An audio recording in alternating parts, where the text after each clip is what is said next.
नमस्कार मित्रांनो, मराठी माणूस प्रदीप. आजचा निकाल सगळ्या गोष्टीचा पाहता बाकीच्या महानगरपालिका बाजूला ठेवा. तिकडे बाकीचे जे MMR रिजन असतील, पुणे असेल, बाकीचे पश्चिम महाराष्ट्र असेल, मराठवाडा असेल, या ठिकाणच्या सगळ्या विदर्भामधल्या महानगरपालिका बाजूला ठेवा. त्या निकालांविषयी आपण सध्या बोलत नाहीये.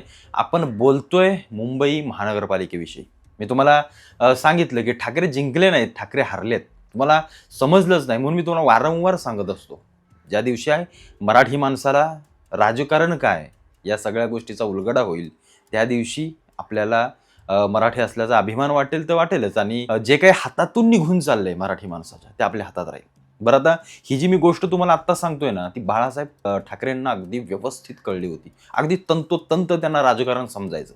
ते रिमोट कंट्रोल असायचे. ते नेहमी प्रत्येक गोष्टीमध्ये जरी कुठल्याही प्रवाहामध्ये नसले तरी बाजूला जरी असले तरी तो प्रवाह कसा वळवायचा आहे हे त्यांच्या हातात असायचं. का सांगतोय, कशासाठी सांगतोय तुम्हाला समजेल. ठाकरे ब्रँड एकत्र आले 17 वर्षानंतर. मी जसं म्हटलं की झाले होते दोघं एकमेकांच्याच भांडणामुळे वेगळे, ना की मराठी माणसासाठी वेगळे.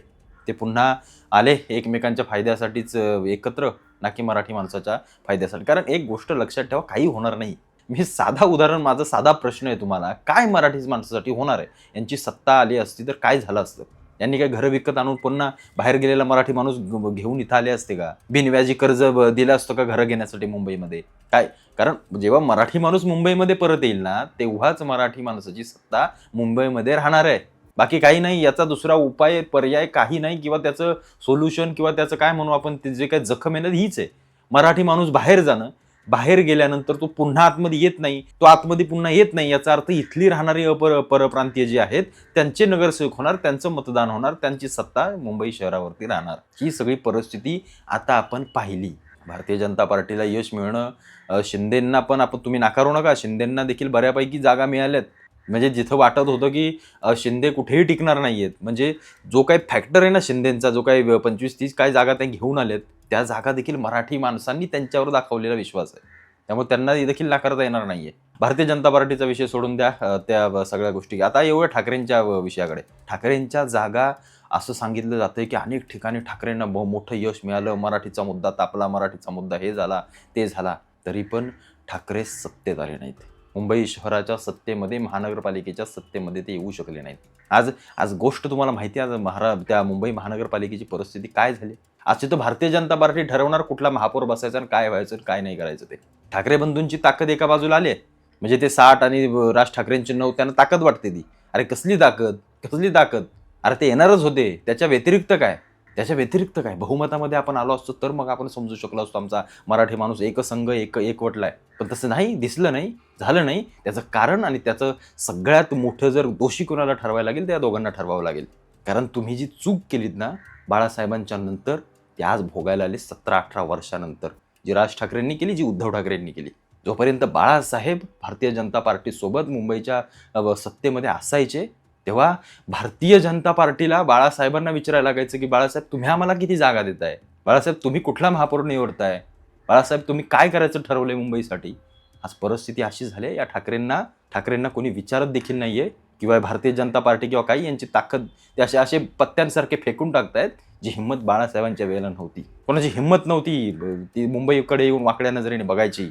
मुंबईवरती भगवा फडकत राहील बाळासाहेब सांगायचे आणि हे बाकीचे सगळे ऐकत बसायचे. ही ताकद निर्माण केली होती, जी यांनी संपून टाकली. बाळासाहेबांच्या नंतर ते आपण पाहिलं.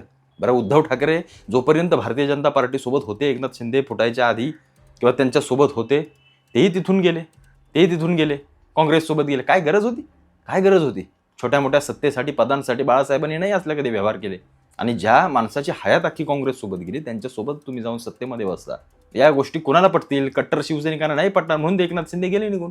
जर उद्धव ठाकरे भारतीय जनता पार्टीसोबत आजच्या घडीला जर असते ना युतीमध्ये, तर आज मुंबईचं चित्र असं झालं असतं की शिवसेनेचा महापौर तिथं बसला असता.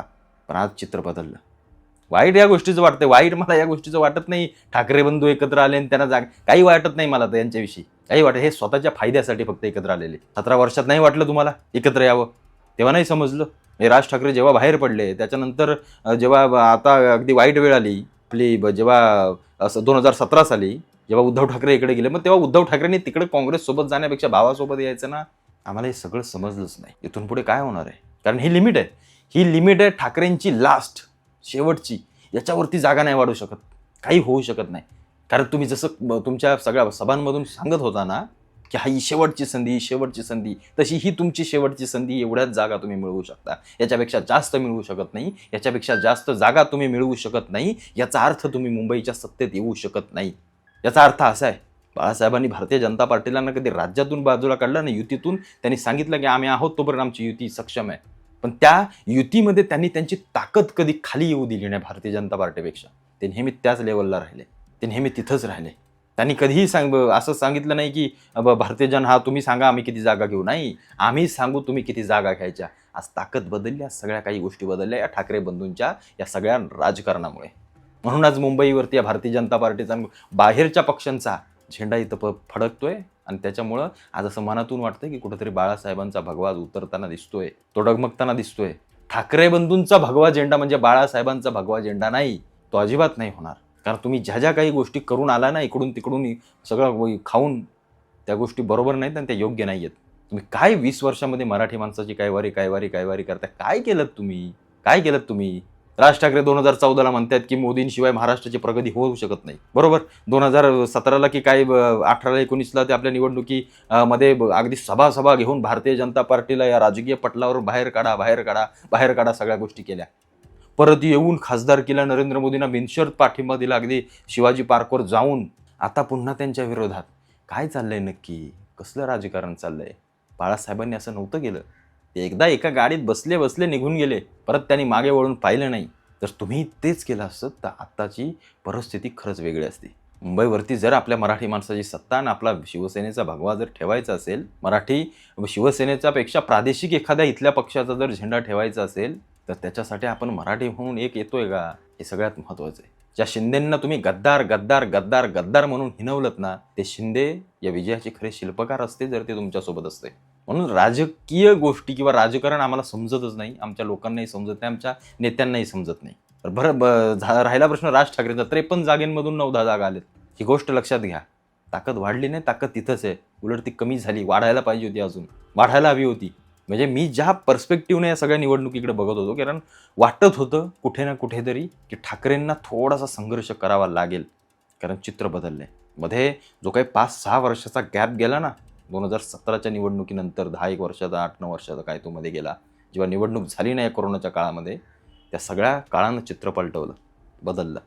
मध्ये झालेले सत्तांतर, शिंदेंचं सोडून जाणं, शिंदे गेले ते अर्धे ठाकरेंचं नाव घेऊन गेले, तेवढं लक्षात ठेवा. तुमची ताकद गेले ती.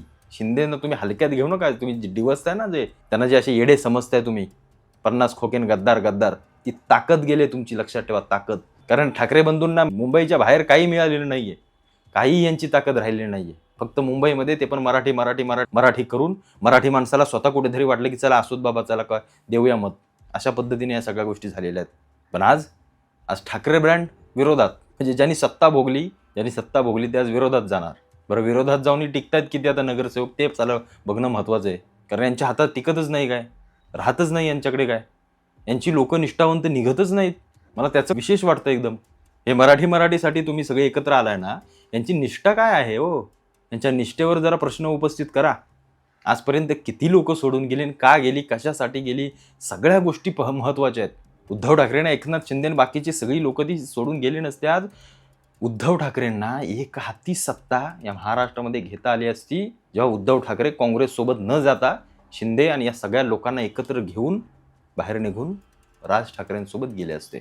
हे समीकरण राजकारणाचं करायचं होतं, ते झालं नाही. असं व्हायला पाहिजे होतं. हा असे निर्णय घ्यायला पाहिजे होते. पण राऊतांचा ऐका, कोणाचा ऐका, याचा ऐका, त्याचा ऐका, बडव्यांचा ऐका. या बडव्यांनी ठाकरेंना संपून टाकलं, यांनीच संपून टाकलं. रे माझ्या मागल्या ताकण्यात चांगल्या म्हणून कानात, इथं खांद्यावर बसून कानात मुतायची गोष्ट आहे. अरे मुतेसपर्यंत तुम्ही गप्प कशाला बसता? आज मुंबईचा महापौर होईल तो होईल, मराठी हो नाही तर कोणी हो, पण त्याची विचारधारा, त्याचा पक्ष आणि त्याच्या सगळ्या गोष्टी कुठल्या, ज्या भगव्याकडे बघून आमचा मराठी माणूस आत्मविश्वासाने या मुंबईमध्ये जगतो, ती तुम्हाला स्ट्रॅटेजी करता आली नाही. म्हणून मला वैयक्तिक स्वतःला वाटतं ठाकरेंना राजकारण नावाची गोष्ट जमत नाही. उद्धव ठाकरेंना मिळालेल्या 60-65 काय जागा असतील त्या बाळासाहेबांच्या कृपेच्या आहेत. राज ठाकरेंना जे काही मिळालेलं आहे ते या 2 भाव एकत्र आलेत म्हणून ते मिळालेलं, नाहीतर वैयक्तिक राज ठाकरे लढले असते ना, एकही जागा त्यांना घेता आली नसती. मुंबईमध्ये सोडा कुठेच घेता आली नसती जर हे एकत्र लढले नसते तर. जर हे एकत्र लढले नसते तर उद्धव ठाकरेंनाही काही अनेक ठिकाणी हार पत्करावी लागली असते, अगदी मोजक्या जागांवरती शांत बसावं लागलं असतं. तुम्ही डाव्या विचारसरणीकडे जाल, हिंदुत्वापासून लांब जाल, तेवढे तुम्ही संपत जाल. हा माझा शब्द लक्षात ठेवा, तेवढे तुम्ही संपत जाल. बाळासाहेब हिंदुत्वासाठी लढत होते, ते भारतीय जनता पार्टी सोबत इथं सगळ्या गोष्टी करत होते, म्हणून अमराठी लोक देखील शिवसेनेच्या एखाद्या नगरसेवकाला अगदी अभिमानानं मत करत होते, मतदान देत होते, धनुष्यबाणावरती जाऊन बटन दाबत होते. तेव्हा ते विचार नव्हते करत, अरे मी कमळाला देतोय की कमळालाच देऊ, भारतीय जनता पार्टी बीजेपी म्हणजे हिंदुत्ववादी, इथं मराठी माणूस आहे, बाळासाहेब ठाकरे मराठी माणूस आहे, ऐसा इसको नाही मत देंगे, असं नव्हतं म्हणत. ते म्हणत होते बाळासाहेब ठाकरे म्हणजे हिंदुत्वाची ज्वलंत तोफ. म्हणून बाळासाहेबांची हिंमत होती, म्हणून शिवसेनेची ताकद त्यावेळेला मुंबईत होती. ते आता दिसणार नाही, कारण हिंदुत्वापासून लांब गेलात, तुम्ही संपलात, म्हणून एवढं लक्षात ठेवा. जर तुम्ही जिंकल्यानंतर जर मुस्लिम जर फटाके वाजवत असतील, तुम्हाला जनाब आणि या सगळ्या गोष्टी उपाध्या लावत असतील ना, काही उपयोग नाही तुमचा, काहीही उपयोग नाही तुमचा. म्हणून म्हटलं ठाकरे जिंकले नाही, ठाकरे हारले आणि कायमचे हारले. काय आता याच्या पुढे काय? उद्धव ठाकरे काय पुढच्या निवडणुकीला काय बहुमतात येणार आहेत का? नाही येणार आहेत, काहीही होणार नाहीये. का राज ठाकरे का डायरेक्ट 114च्या पुढे जाणार आहेत? काही करू शकत नाहीत.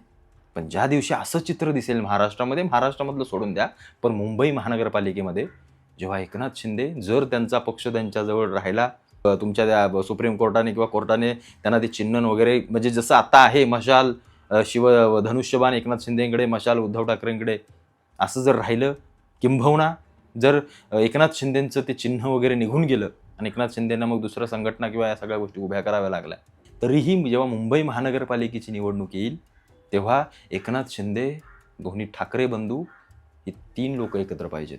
ही खरी ताकद आहे. हे झालं पाहिजे, हे करता आलं पाहिजे. यांना समजलं नाही काय करायचे ते. हे काँग्रेसला कुरवाळतायत, शरद पवारांना घेतायत. अरे कशाला?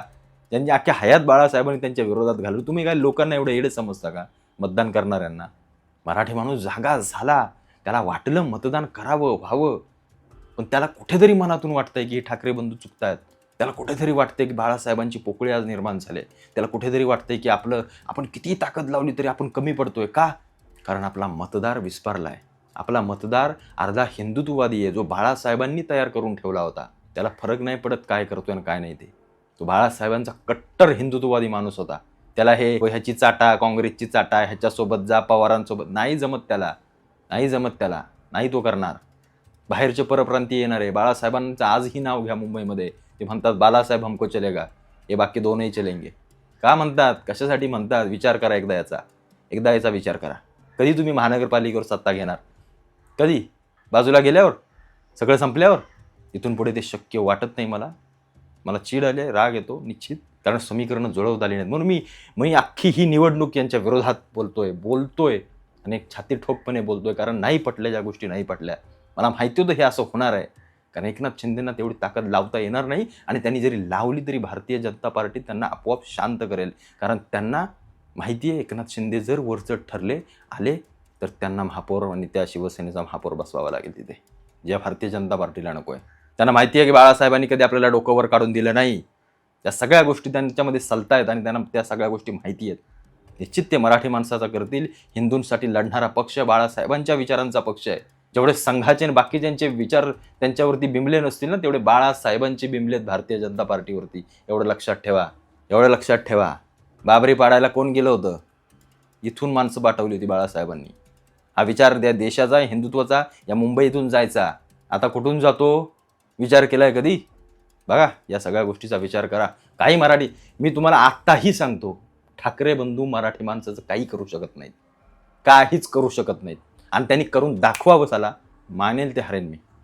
काही करू शकत नाही. ते काय करणार आहे त्यांनी फक्त एकदा सांगावं की तुम्ही मराठी माणसासाठी काय करणार आहेत.